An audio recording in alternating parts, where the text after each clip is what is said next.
Alistair, thank you for coming to the Agile Supply Chain Research Club today and giving a presentation. Could you give us a brief overview of the complexity of Travis Perkins and its organisation? Yeah, well, Travis Perkins is a major builders, merchants and retail DIY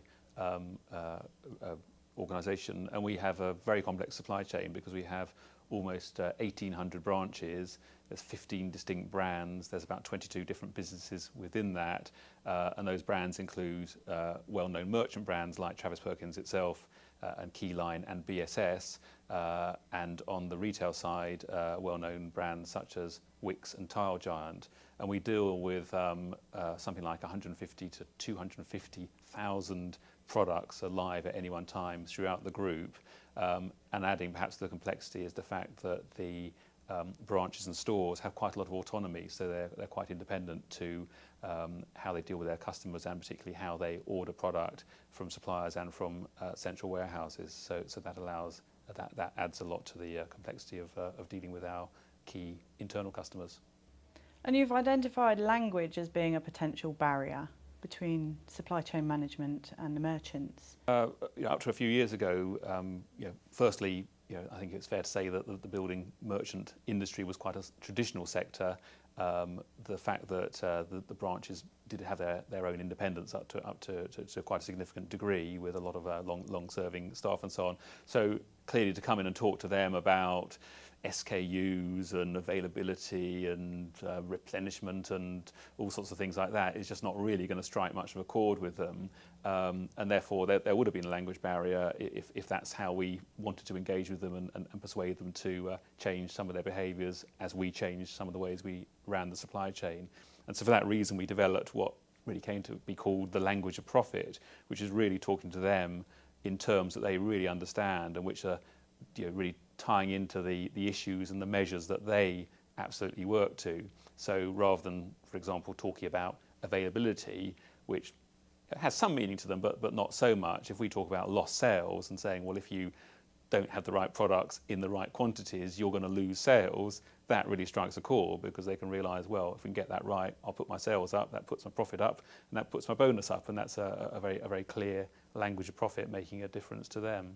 Where does that leave you with regards to the future of Travis Perkins? Are you working on different initiatives now? Yeah, very much so. I mean, this language of profit really makes us look at things very differently, and perhaps two examples of that. Firstly, in terms of centralisation, many of our products are still delivered directly by suppliers to our branches, which is costly. There's minimum order quantities, all sorts of constraints.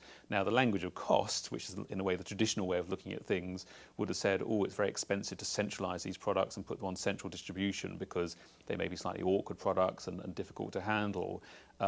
If we look at it with the language of profit, we're saying, well, we know that branches have a real problem maintaining their range and stock levels of these products and therefore avoiding lost sales. Therefore, we know by centralising them we can improve our sales performance and therefore add to our profit, and therefore it's worth investing in the cost of central distribution. And by having that debate with our suppliers, we've been able to negotiate with them to get contribution from the suppliers, which in some cases won't cover our extra distribution costs, but we know that that extra investment that we make will be covered by the sales uplift that we achieve.